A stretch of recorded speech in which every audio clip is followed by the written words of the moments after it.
Welcome back. Welcome back. Hopefully, you guys can hear me. Let me know how we're doing. Hit the like button again. Thank you so much for coming over to the new live stream. You should have gotten a notification if you did not.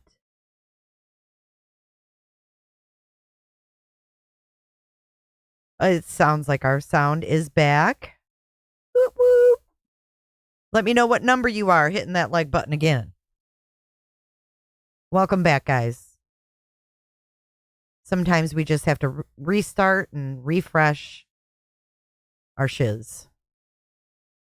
Hello again. Hello again. Welcome back. We got about 23 minutes until court resumes. Welcome to the PM session of Bryan Kohberger.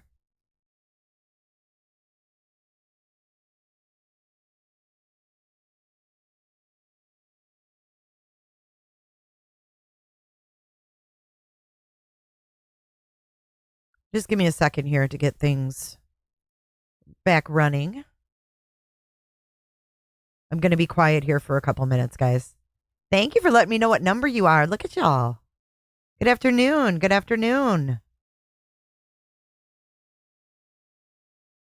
Angie, you're always number one. When you hit the like, whatever number you are, I know, a bunch of dorks. I love it.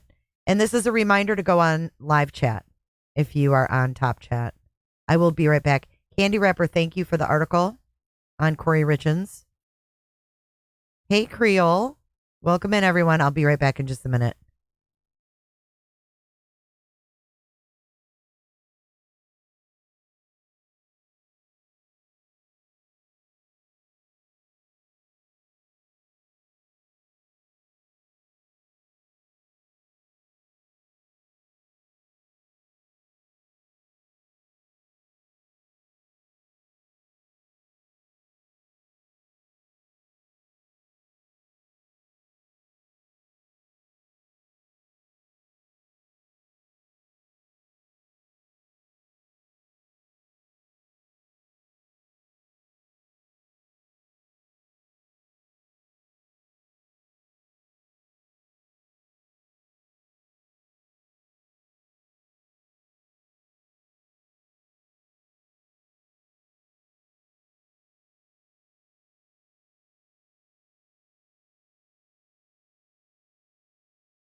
Okay, thank you so much for your patience. I didn't want to scare you guys coming back.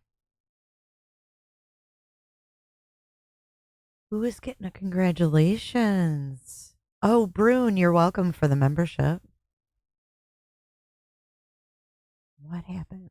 Hey, cool. My brother just got third in special O bowling regionals. Not next stop states in January. Global, that's awesome. Congrats to him. That is amazing. Keep us updated. Yeah, I'm sorry for those that aren't covering Delphi, but we are all, on the edge of our seats with this one. Hey, Nash, I'm glad you're here. I know the drama gets old, dude. I dabble in it every now and then, but not on an ongoing basis.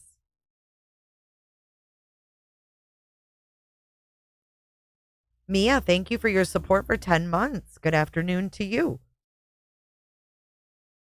It's good to see everybody today.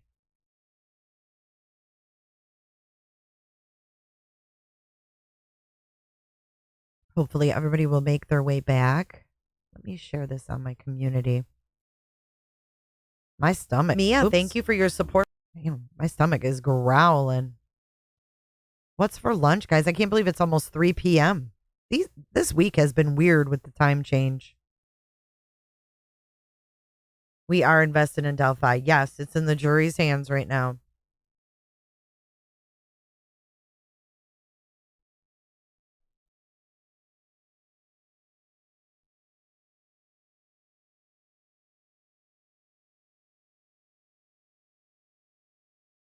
Thank you, Melissa B. And Candy Wrapper. Welcome to the Clicker Crew. Thanks so much for your support, you guys. Wonton soup. That sounds good, actually. Smash burgers. I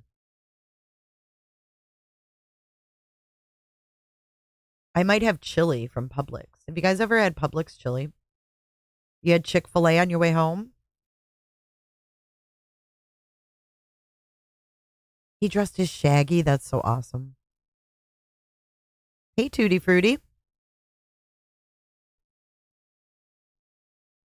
I love our Shaggy soundbite. You buzzed? Slim Hauser says lunch. I've got dinner done and resting. I wish I was in that position. Cheese pickles and fried potatoes. That sounds good. 2 hot dogs on buns.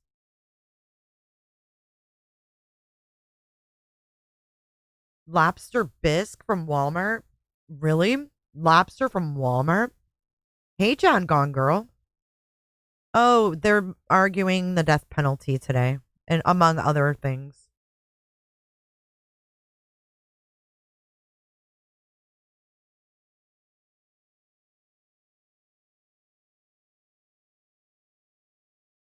Let me get our chat pinned back up.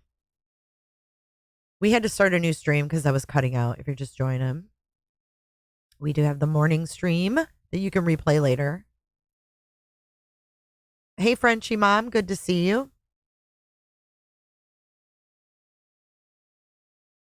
Amanda says, oh, that lobster biscuit Walmart is pretty good. Oh, my God. I'm not a big fan of seafood from Walmart. I have a hard time eating seafood nowadays anyways. I don't know what it is. I have a hard time with like meat on bones and stuff like that too. In my old age, I'm going to be 51 on Monday, guys. It's my birthday month. It is my birthday month. And a lot of you guys were like, hey, update your damn wish list. So I did. Aw, that's awesome, Global. Leftover pizza is always good. There's nothing wrong with that. Lip locked inspired you to make homemade beef pot pie. That sounds good. A pizza. Fuck cooking, right? Calzones from Aldi are good. I've never had those. It's in their deli. Yep, 11:11. I hate going to Walmart. Thanks, Crime Time. Ugh, I'm just not a big fan. I like crab legs, but I haven't had them in a long time. Delphi did wrap up, Rhonda. It's in the jury's hands. Can you believe it?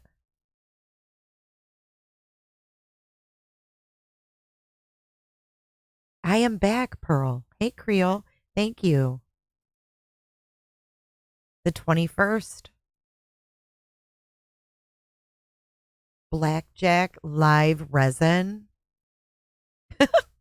Gotcha. I love it. Hey, Miss Nightbot. Welcome. I get my shiz delivered too. I admit. Or Walmart pickup.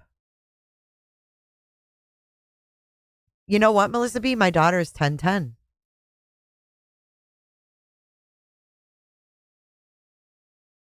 John Gahn says he's going to get convicted.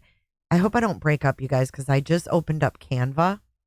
Sometimes when I open up Canva, it F's up my computer. I just read through all the closing arguments, and at the moment, I am making a thumbnail to upload them. I recorded that when I read them. Lobster bisque from Longhorn. Nope, Kohberger will be back in 12 minutes. 14th, happy birthday. You turned 51 in June. It's not that bad.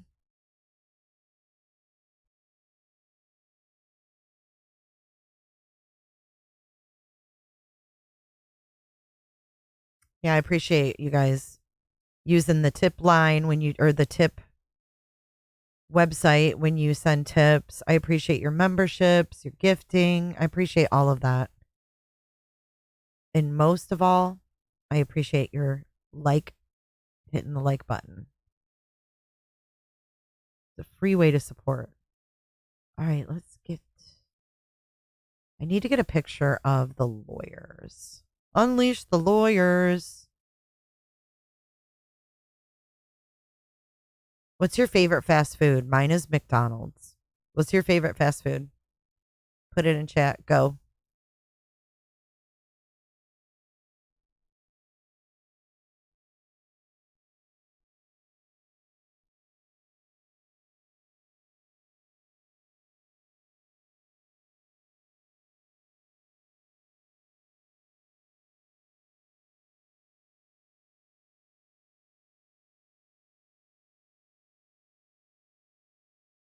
White Castle.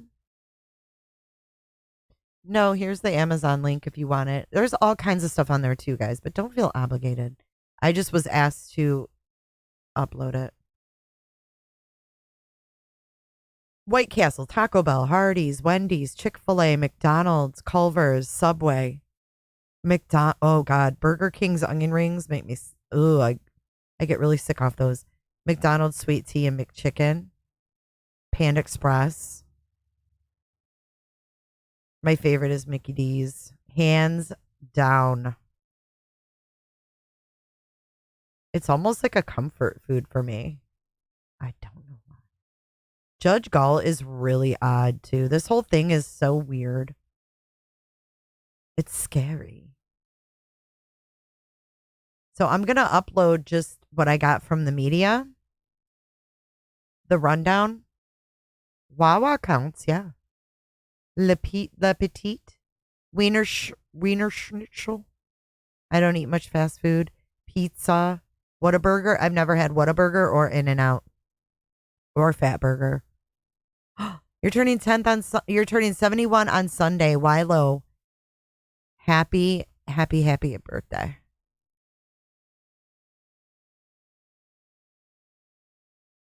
Pizza, Domino's? No, I'm not a big fan of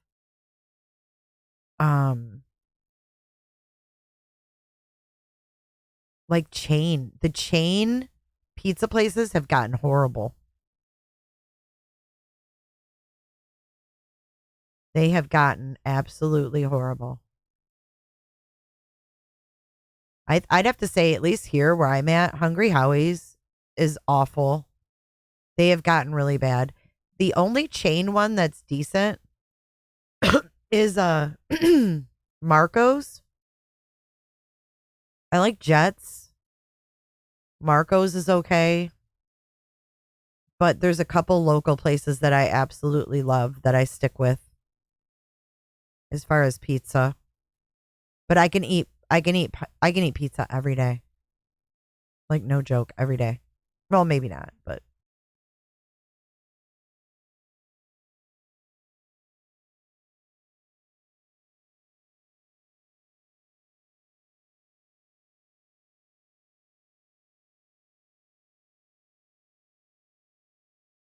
diarrhea in a cup.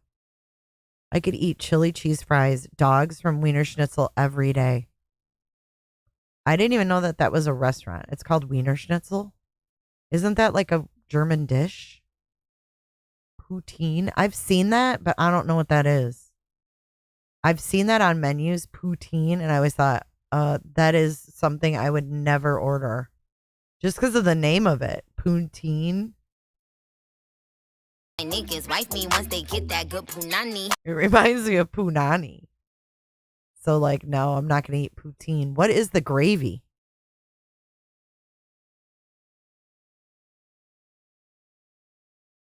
Corn dogs? Ugh.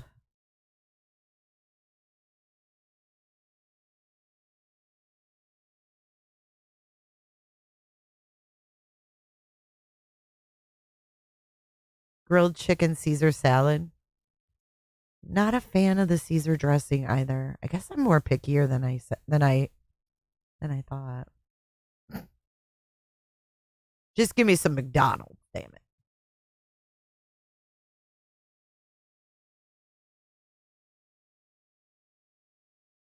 It's in the Southwest. That would explain why I've never had it. Fries, cheese, barbecue sauce. French fries with gravy and cheese curds. Ugh. See, my daughter loves cheese curds. I'm not a fan. I'm not a big cheese person. No offense to my Wisconsin friends.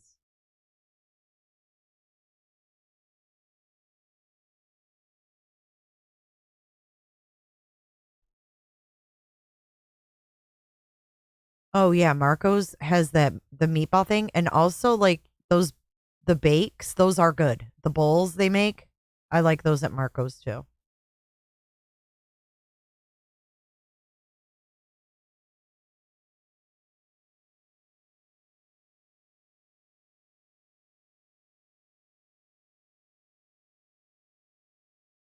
And I hate when you find a shitty McDonald's. I like the sausage biscuit too.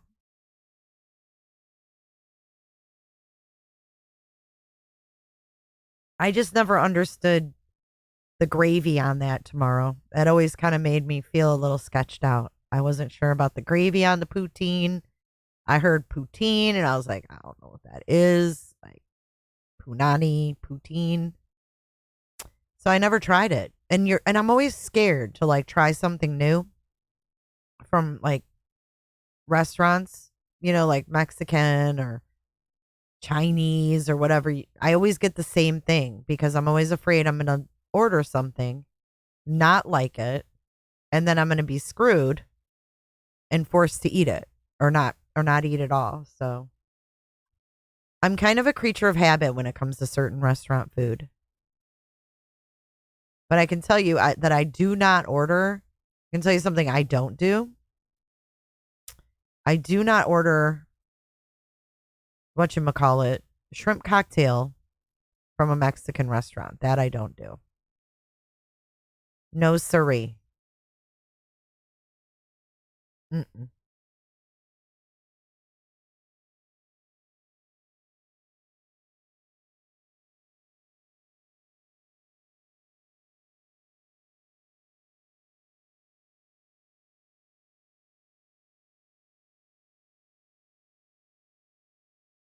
We got about 4 minutes left. Hot and sour. I've never had that. Checkers. Checkers is pretty good. Don't you hate though when you get the McDonald's nuggets and they're old? Pisses me off. I've never had the chicken Big Mac, Shellmark. Have you guys? I don't order shrimp cocktail here. Yeah, I'm with you.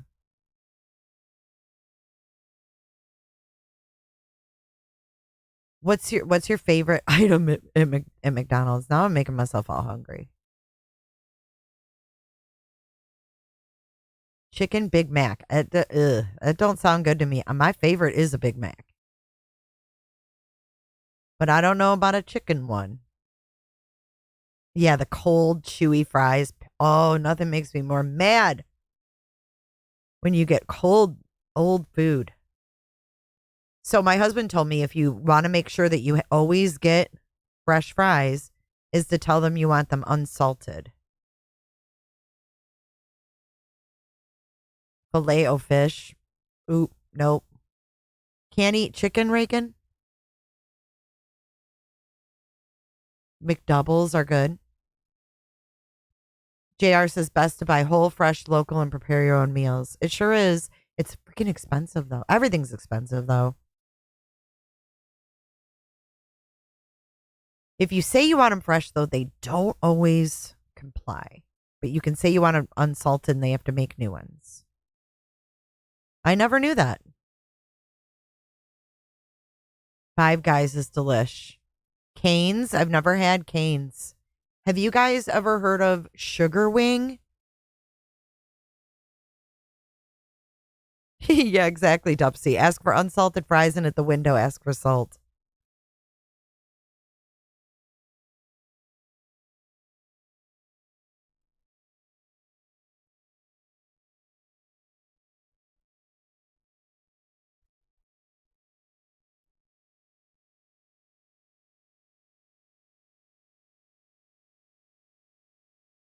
Gopher, so it does work. Amber hasn't had fast food since 2010. I used to work at Burger King, Angie, when I was 14.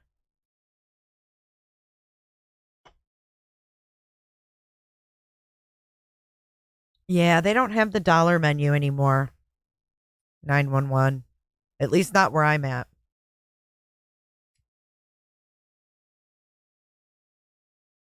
I know, JR, you're making me feel guilty now for my junk food habits. I do eat like shit. I admit it. Especially the last couple years.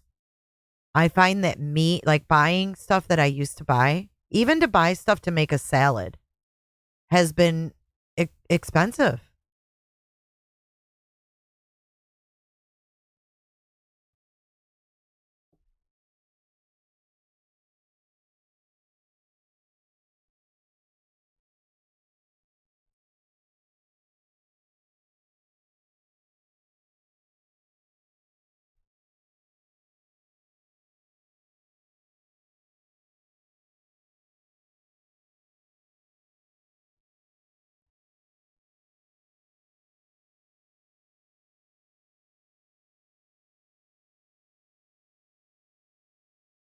Meds are expensive too, though. I hear you, girl. I'm not against you for sure.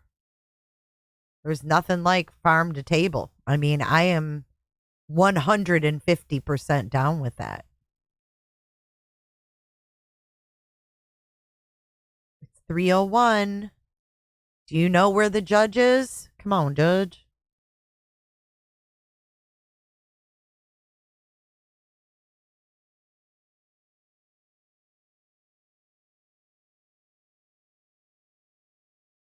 I am fixing to upload this rundown of the closing arguments so you guys know. You can check it out at any time. We read them through in the last stream and then I recorded it. Now I'm just going to upload it for your listening convenience. It looks like it's all uploaded.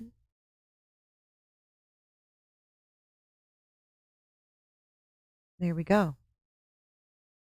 Bing, bang, boom. How about that?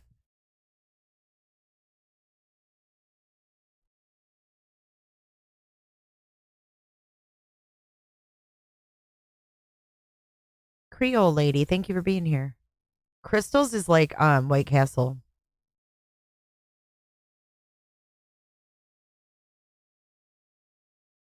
We don't have White Castle in Florida, but we don't have a crystal near me either. All right, Amanda, those notifications are going out, baby. That's what I'm talking about. That is what I am talking about. KFC, you still have your uniform and name tag? Get out. We need you to dress up for Halloween as a KFC worker. No, we're talking about fast food, Rhonda, but that's a good one. Favorite Thanksgiving side dish? What is your favorite Thanksgiving side dish? Mine is definitely sweet potato casserole with marshmallows on top and stuffing. Right there, they're neck and neck. Dark Horse Justice. I'm really jealous of that. That sounds amazing.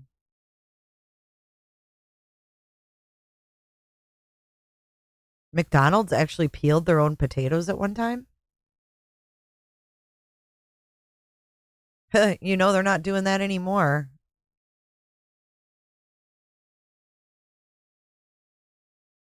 Deviled eggs, hands down.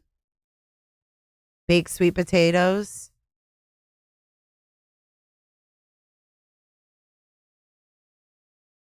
Cornbread dressing. Corn casserole, stuffing. Macaroni salad and green bean casserole.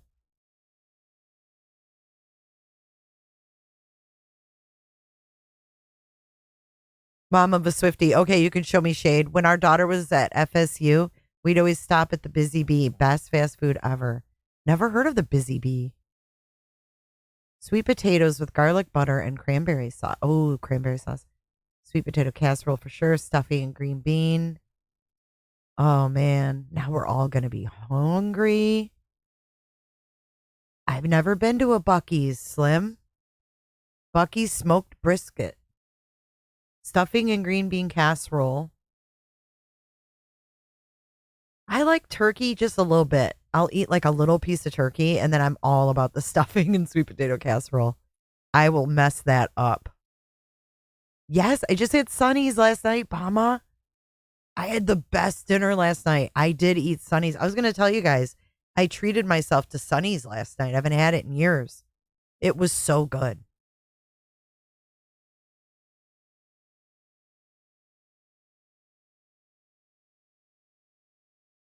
Better than Buc-ee's.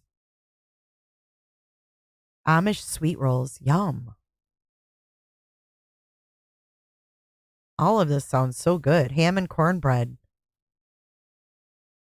I'm sorry about your guys' losses on Thanksgiving. I know, just give me the sides. Do you remember Ember?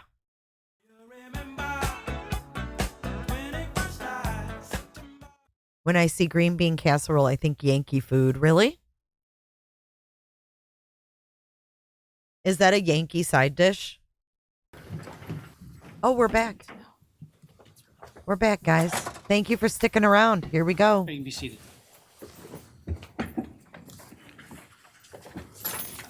All right, we are reconvened in the matter of State versus Kohberger. Defendant is present together with counsel. I would note for the record that Mr. Loxton is present as well. At this point, the state is present through its attorneys. I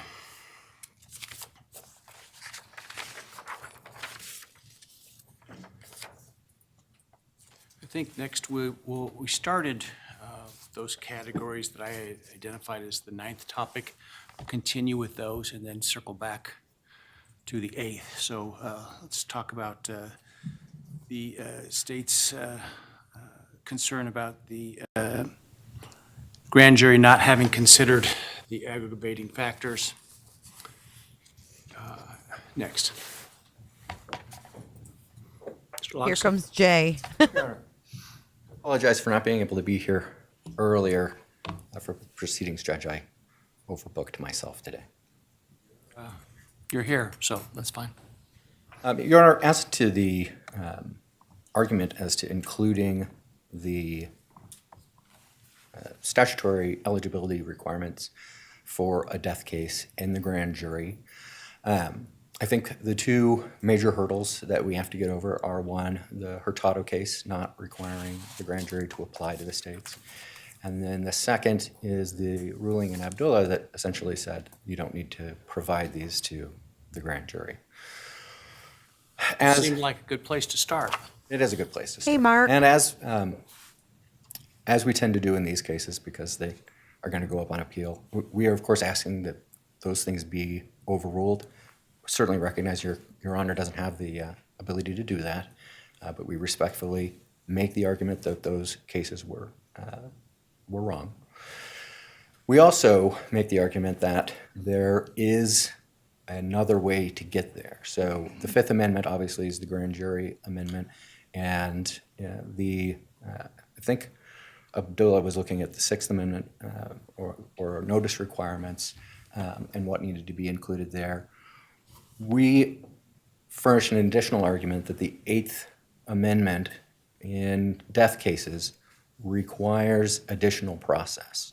And we see that largely in what occurs at the sentencing hearing, but we also see it in things like requiring counsel before it was required for anything else was required in death cases. We also see it in requiring the state of Alabama to permit a lesser included instruction so that a jury can choose something besides something that would lead to Let death. me ask you a question about that. So on the one hand, as I understand your argument, it is that the grand jury should be required to not only find an aggravating, statutory aggravating factor, but also that the grand jury then weigh it against mitigating evidence. Is that your position? No.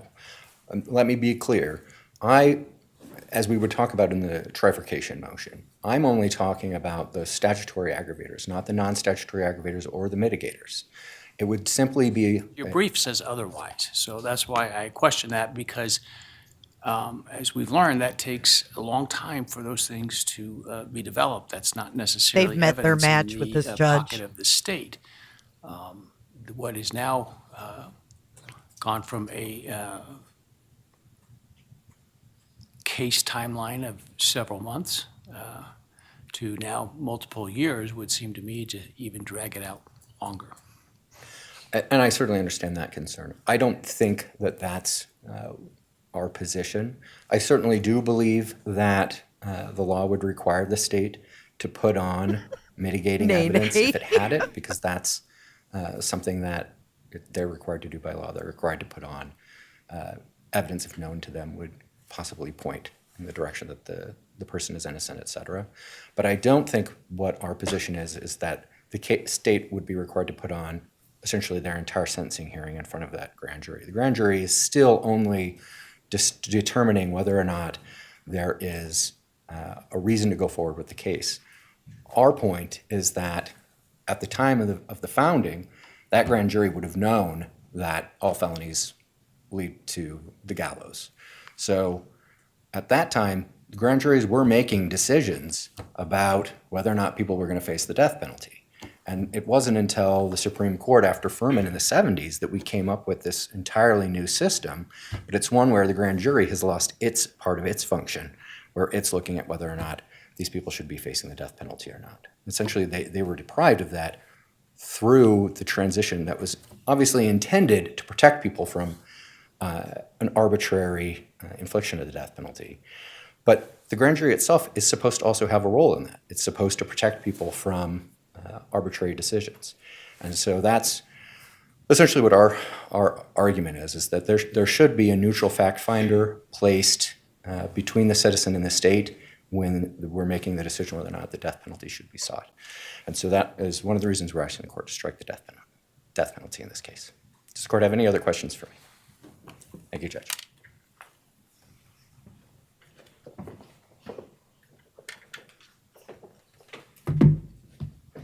Your Honor, sounds like on Abdullah, this is just a issue of issue preservation, so I don't have much to comment on that. In terms of this other argument that they are saying you can look at it differently through the Eighth Amendment, keep in mind the Eighth Amendment is just the prohibition on cruel and unusual punishment. It's quite a stretch to jump from there to requirements on what needs to be presented to a grand jury. The Beck case that they cited suggests that maybe there could be a connection if that diminishes the reliability of the sentencing determination or the guilt determination, but that's not the function the grand jury plays. And so for this court to stretch the Eighth Amendment all the way back to the grand jury would be In fact, with respect to failings of a grand jury to pass on a particular element, for example, if there's then been a trial, the general standard on appeal is, well, the matter went to a jury and they made the determination there's proof beyond a reasonable doubt, and therefore any error is moot. Correct, Your Honor. And I think really that gets to the heart of this claim, which is it's just kind of another way of their argument that it shouldn't be the prosecutor deciding that a notice is filed. And the U.S. Supreme Court has said it's not a problem if the prosecutor has unfettered discretion in who gets the death notice and who doesn't. So that by itself isn't a problem. So unless there are any other questions, thank you, Your Honor. Thank you. Any rebuttal?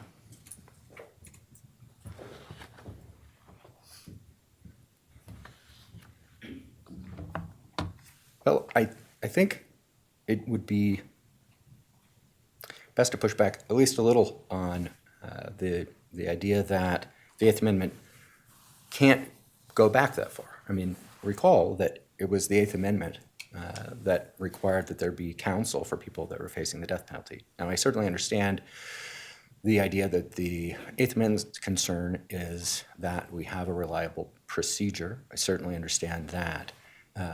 But the grand jury, it does fulfill some of that function as well.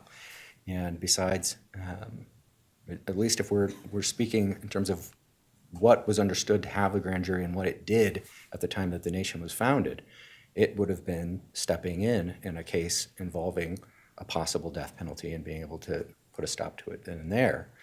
And so I do think that the Eighth Amendment has the ability to attach even that early on, at least in cases involving death. And then I recognize that there are these cases from the Supreme Court indicating that prosecutors do not have to have anybody determine whether or not they can file the death penalty and that they can drop it out of a sense of mercy. I think that's a slightly side question to, if they choose to go forward with it, who can stand up and say, before we spend years on one of these cases, that this is not the appropriate case, someone besides the prosecutor, which is what we have with grand juries and preliminary hearings, et cetera. And so we still believe that the argument here is one that can be passed on by this court and that hasn't necessarily been ruled on by these other cases that we also think should be overturned. Thank you, Judge. Thank you. I believe I have all the remaining arguments, so whichever the court would like to do. Let's finish up topic 9 with your contention that the death penalty should be struck because it violates international law. Thank you, Your Honor. So that motion is largely premised on the International Convent of, I'm going to have to pull it up because it's the ICCPR.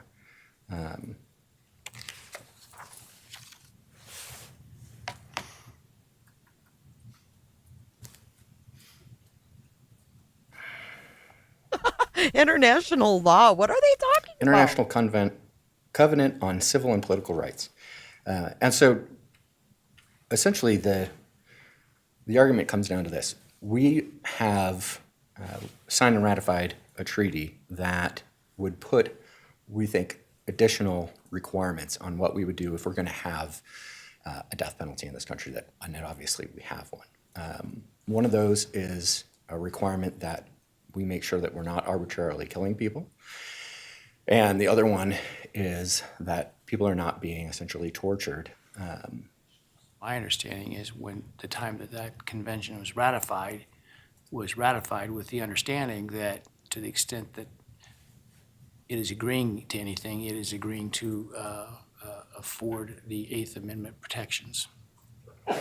That's correct, Judge. And I think to some extent what we're arguing is the Eighth Amendment and the ICCPR work together, and that we can look at these international obligations and the Eighth Amendment and say that they essentially are the same thing.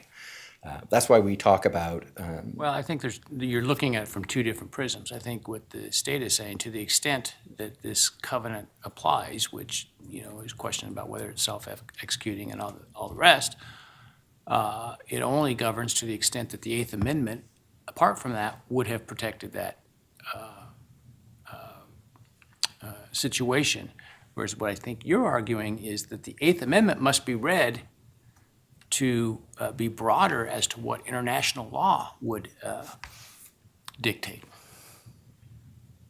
I think if what we're saying is that the state would argue that we read the Eighth Amendment and that's what the international law must be, we're saying you have to read the international law to decide what the Eighth Amendment. So you're having the international law dictate what the United States Constitution means.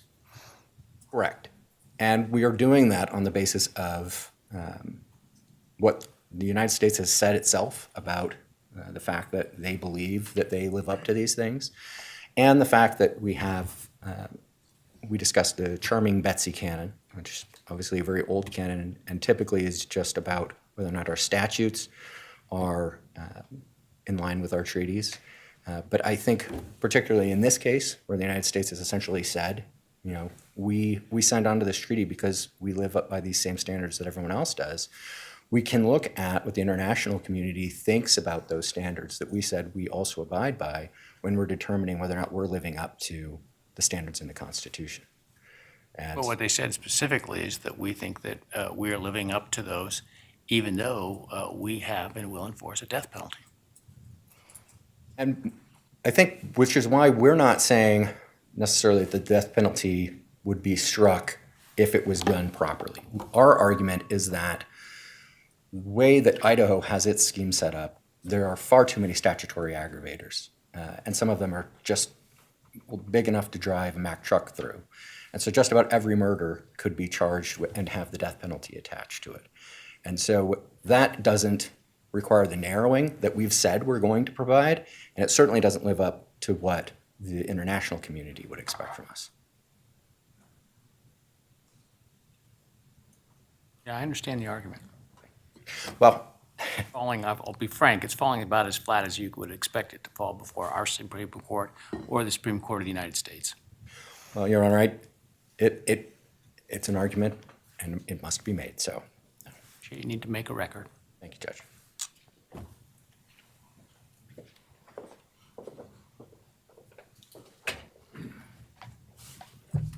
Your Honor, unless the court has any questions, I'm okay. I don't, thank you. Thank you. All right, let's talk about the contemporary standards of decency. Thank you, Your Honor. So I think the main case for this one was Roper v. Simmons. Unless I'm confusing it with Atkins. But essentially the court has said that when deciding what contemporary standards are in terms of what's cruel and unusual, that the court first looks at what the state legislatures are doing and then makes a decision based on its own determination of what it is it's going to be. But when we look at those cases, they also look at other things. They look at international law. They look at what religious organizations are saying. I mean, they're obviously looking for what's the consensus going on. I think Idaho Supreme Court said is what we look at is legislative and governmental determinations and actions. That I think that's Abdullah where they had said that, and I think that was partly because the way that it was.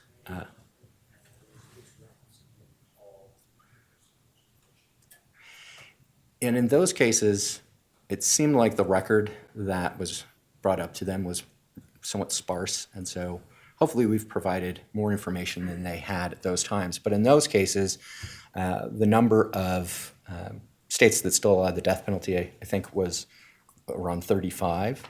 And as the court, as we noted, that number has dropped somewhat precipitously since that time. And those would be the legislative activities. I think what I was, taking issue with is the idea that they would look to what religious and other sort of non-governmental advocacy groups would argue or accept. Well, I can only say that Roper definitely looked at international law. And if it wasn't Roper, then it was Atkins. But the one about children and whether or not they can face the death penalty, they definitely looked to international law. And so I don't think there's anything that says that the court can't look at whether or not organizations have moved against the death penalty. We are becoming somewhat alone in the world in terms of continuing to make use of the practice. The number of states that are still doing it is shrinking. And so when you look at that total fabric, it's our contention that we've reached the point where the death penalty really ought to be abolished. And so that is our contention in this case. Thank you, Judge.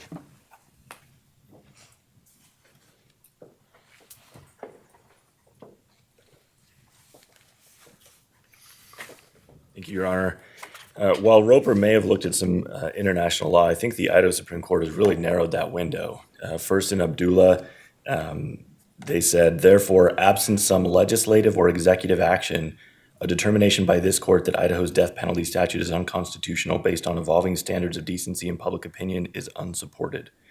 So they're really looking in at that. And fast forward 5 years in the Hurston decision, 2020, the Idaho Supreme Court reaffirmed that view and then also said, quote, we continue to subscribe to the view of legislative bodies as the basis for determining a national consensus. And so, and the reason for that, they explain in Abdullah, is that courts just aren't good at taking a temperature of public opinion and what represents society's views. Now, looking at the states that have capital punishment, according to the resources both sides have cited, there's 27 states that still have it on the books. That's a majority. They've pointed out that there's gubernatorial moratoriums in 6 of those, which is true. But that means worst case scenario, there's 21 states that still have the death penalty on the books and can use it. And what the Idaho Supreme Court said in Hurston is that we're looking for a national consensus. And we're nowhere near a national consensus that the death penalty is somehow immoral or improper or indecent. I would also just note, it's not enough if what you're trying to show is a national consensus, it is not enough to just point to the fact that a state doesn't have the death penalty. You would have to show that the state removed the death penalty because that state believed that it was immoral or improper. So, for example, if a fiscally conservative legislature just decides they don't want to fund the death penalty, but they have no moral objection to it, that's not evidence that there's some societal standard that would. What do you take of evidence from a state who is not enforcing the penalty because, for example, an executive of that state is morally opposed to it and has the power to preclude it from being applied? Should that be considered? So the Idaho Supreme Court did mention executive action, although in Hurston they seem to say the better picture is painted by legislative bodies. And I think part of the reason for that is because the executive, it can just depend on the administration that's in power at that moment. A perfect example of that is the United States. The death penalty is on the books. It's currently not being applied, but shortly before the current administration it was. And I think it's safe to assume that it will be again here shortly. The other thing you have to look at is, why is the executive doing this? For example, the defense cites that Tennessee has currently a moratorium.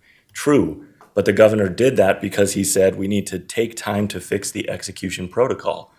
That's not evidence of a national standard that the death penalty is wrong. So in a state like Tennessee, are they still in the sentencing capital sentences, but just not carrying them out, or have they stopped even trying capital cases? I can't answer that definitively for Tennessee. My understanding is that they still try them and impose the death sentence, but that it's just not being carried out. I know that to be true, for example, in California, juries are still imposing the death penalty. I know in Ohio, another state that they've pointed to where there's a gubernatorial moratorium, there are 30 scheduled executions in that state. They keep getting pushed back, but the reason they're getting pushed back and the reason for the moratorium is they can't find chemicals to do lethal injection. Again, that's not evidence that there's some standard of decency that's keeping them from doing this. They just can't find the chemicals to do it. So I think... Well, I mean, you could imply that the standards of decency as applied by the pharmaceutical companies who refuse to take part in it is some measure of that. Potentially, yes, but I think, again, going back to the Idaho Supreme Court's decisions, we're looking specifically at executive and legislative action. And the fact that the legislature or governor is saying we would do this, but we can't get the chemicals, is actually evidence that they still support the death penalty. So I think no matter how you read the numbers, we're not at a place where there is a national consensus that the death penalty is indecent. And so we think the court should continue to follow what the Idaho Supreme Court said in both Abdullah and Hairston and reject their motion. Thank you, Your Honor. Buttle? Just briefly, Judge, I would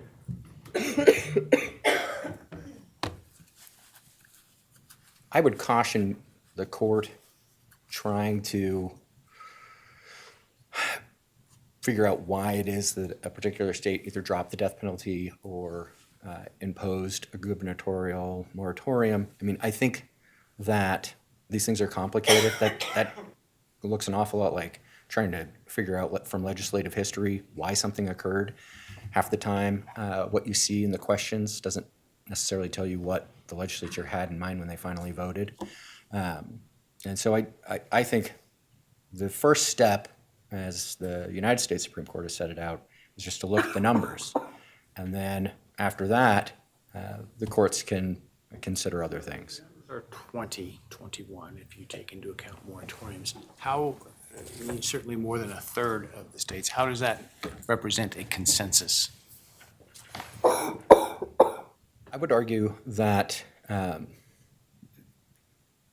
consensus can also come from the trajectory. So the fact that so many states dropped the death penalty within the last 10 years, and that appears to be the direction that things are going, is something that the court can take into account. I also note a lot of these states that have death rows and don't have a moratorium still aren't actually executing anyone. And so the actual number of executions in the states that are actually executing anybody is less even than that. I think it's something like 13 jurisdictions that are actually doing executions. So anyway, for those reasons, Your Honor, we are asking that you strike the death penalty. Thank you. All right, I think that leaves us with your motion to trifurcate the proceedings and to apply the rules of evidence in the penalty phase. Right. So, Your Honor, I tried a case via the trifurcated method. It went smoothly, and we moved this court to do the same thing. If it's not trifurcated, Which case was that? that was Renfro. Which one? Renfro. If it's not trifurcated, what happens at in the penalty phase is the state would be putting on both statutory aggravators and non-statutory aggravators. I think the states argued that some of those things.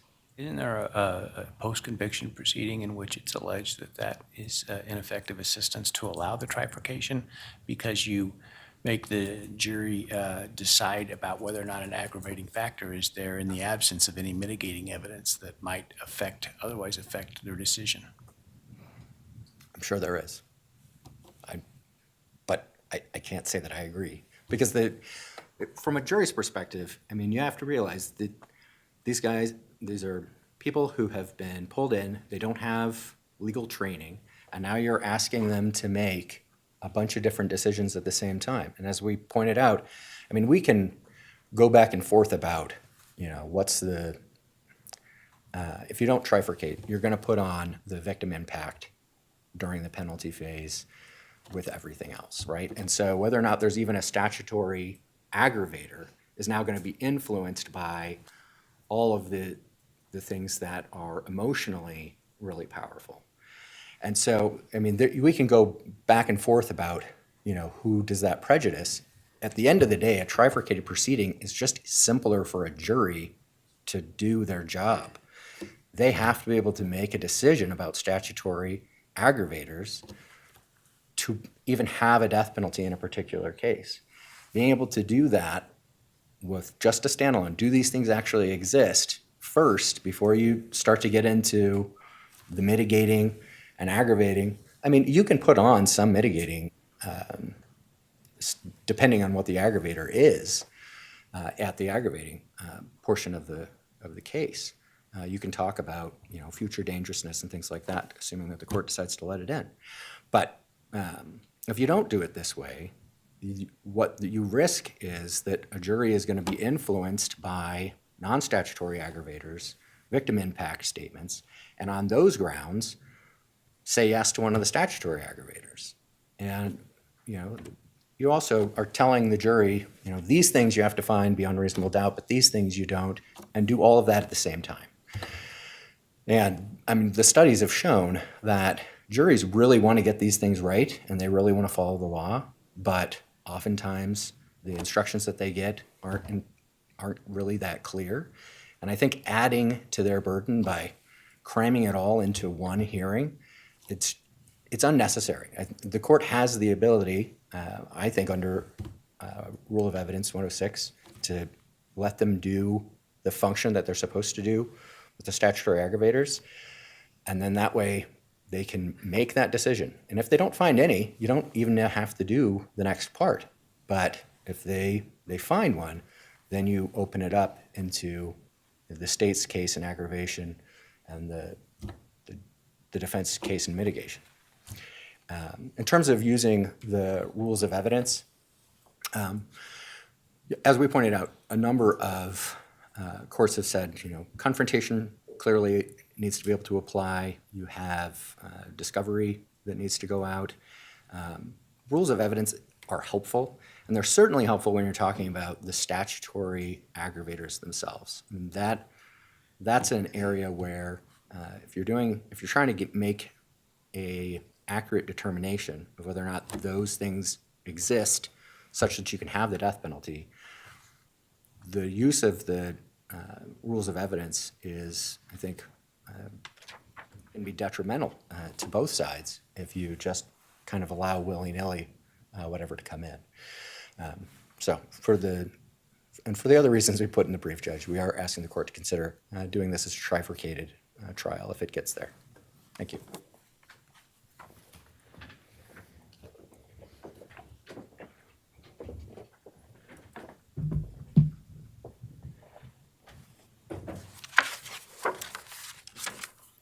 And Your Honor, just to briefly address the point about the confrontation clause and the rules of evidence.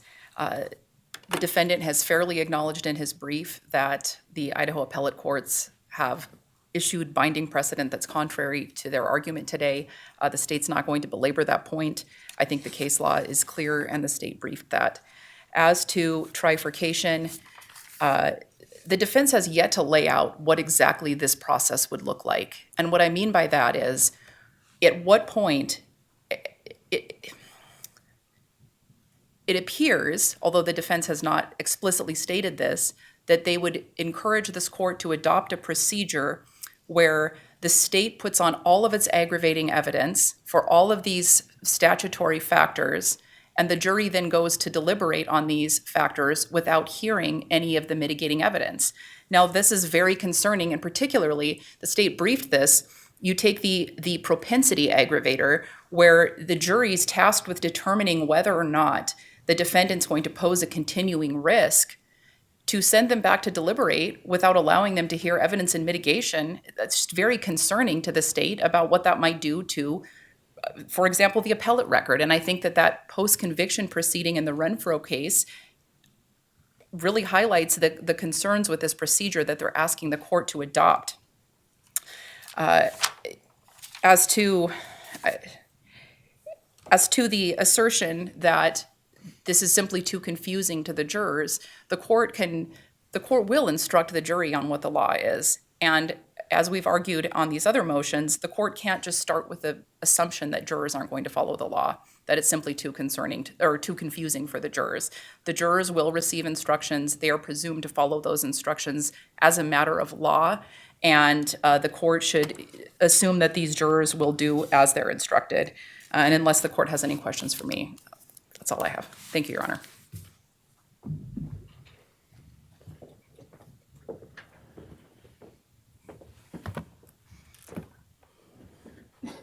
Well, for the record, it really wasn't that confusing. We had the propensity aggravator in that case. We put on evidence that pushed back against that at that point in the case. It's cleaner from the jury's perspective. It was cleaner from our perspective. I don't think we even argued about it. I think the state just went along with it. And I thought it went pretty well. And I definitely want to push back on the idea that, we have a tendency to have these tautologies in the law where we say, well, the jury is great and they'll figure it all out, and so long as we tell them what to do, then they've done what they were told. And there are studies that show that's just not accurate. I mean, there's the jury project. You can read what it's like for people to go through these things. And when we're talking about whether or not somebody's going to be put to death, I think it's important that we, really think hard about how these people are going to make these decisions.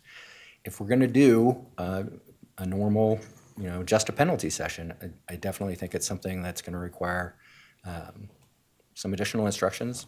I know the Supreme Court just recently updated a lot of the ICGs, which is great, something that I've been advocating for. But there are additional things that I think are going to have to be told to a jury so that they can understand how that would function. And if you trifurcate it, it's going to make it simpler for them to understand, okay, you've now found this person guilty. Now you're going to be determining whether or not one of these statutory factors exists. This is what they are. This is how they're defined. You have to find this beyond a reasonable doubt. The state's going to do an opening statement and a closing. They'll put on evidence as to whether or not these things exist. This defense is going to come in, question those things, put on their case why those statutory aggravators don't exist, and you're going to make that determination.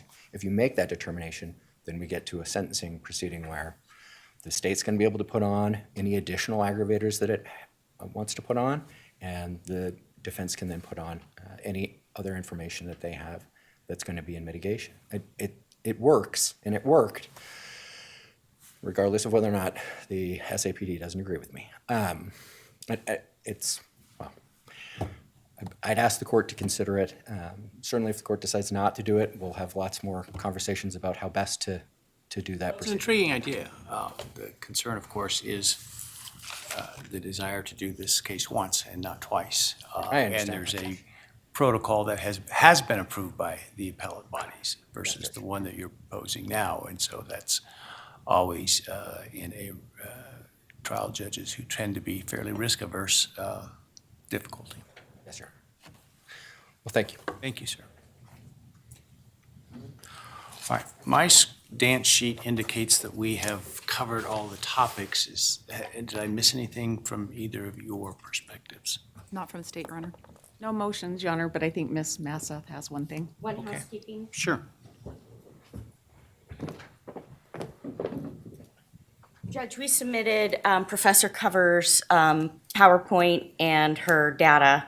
We filed it this morning under seal. We had a conversation that you thought that should probably not be under seal, definitely with the PowerPoint. We have no issues there.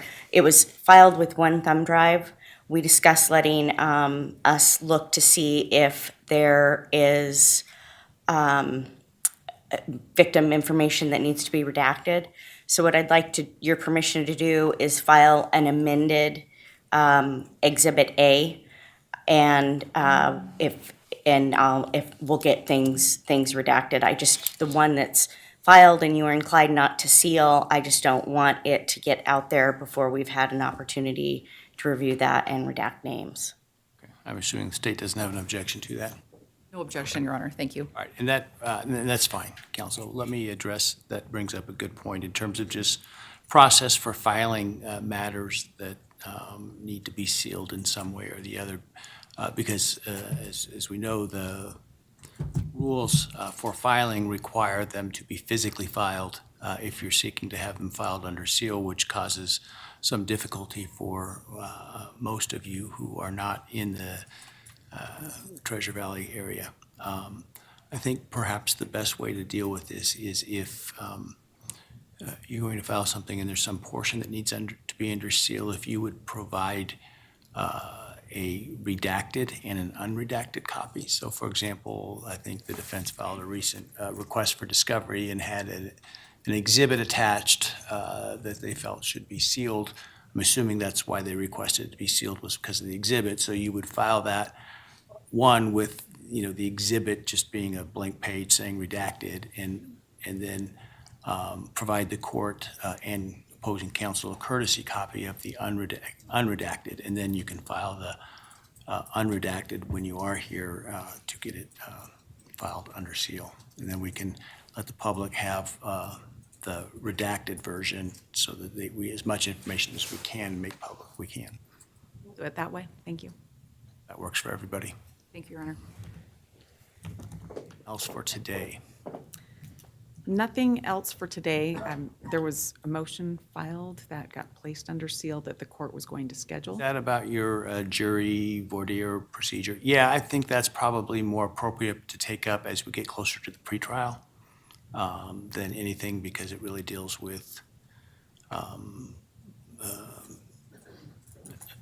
essentially what is and isn't allowed in voir dire and in questioning. So Are they going to unseal this I case? think it's just a little early in the game yet to get to that, from my perspective at least.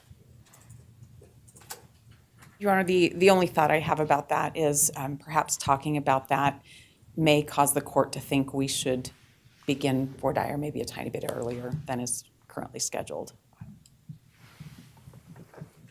Well, we can, I think our pretrial is in May, correct? I don't recall. I think it's I in would trust the May. court on that. And our voir dire is set to begin in August or late July, I can't remember. So I think we have some flexibility there, and perhaps we'll address it at another hearing before the pretrial. I just thought with the number of motions we had today, that it was probably something we could save for a later day. Fair enough. Thank you. All right, anything else? No, thank you, Your Honor. So that I'm clear on the record with respect to why I sealed that, I don't think you submitted that intending it to be sealed originally. The reason I did is because it had in there specific questions that can and can't be asked of folks who are being questioned for voir dire. And because of the extensive publicity here, I don't want to unnecessarily limit our available groups of veneermen because they've read something about what questions to specifically expect to be asked. And so that was my reason for sealing that. Okay. I'm here. All I'm right. here. Well, thank you. Everybody have safe travels back. I will take the matters under advisement and issue written opinions forthwith. Thank you. Written opinions forthwith. Devil is dancing tonight. And you know what I have to say to Ann.C. Taylor, the defense lawyer? Bring it on, woman. There we go. It concludes. I know everybody needs a gummy after this. Gummies for everyone. Gummies for you, and gummies for you, and gummies for you, and gummies for you. Oh, man. So I guess we wait for the judge to put his decisions in writing.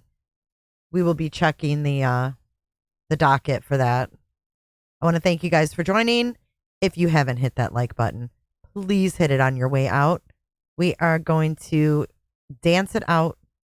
Justice for the Idaho 4. Thanks for joining. I'll see you guys tomorrow at 3 p.m. Eastern for our Friday Live. I will get that event up shortly. I'm slacking a little bit. But I appreciate you guys. And make sure you're subscribed to my second channel because I might go live there tonight.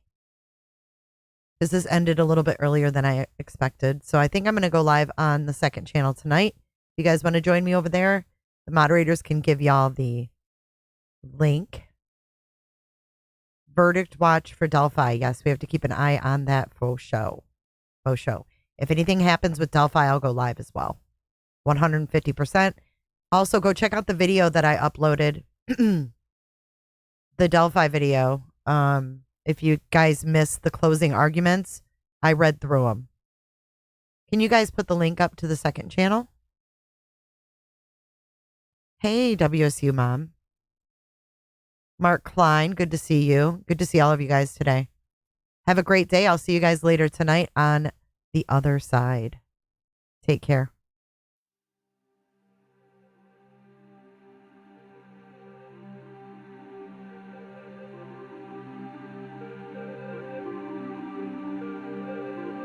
Thank you so much for watching. If you enjoyed this live stream or video, make sure to give it a thumbs up and hit that subscribe button so you don't miss out on my latest content. Want to take it a step further? Bring it all in. And join our community clickers by becoming a Patreon or a YouTube member. You'll get exclusive access to our Discord server, special channel perks, and much more. Until then, I'll see you in the next one. Click, click, click, click, click, click, click. It's real easy, man.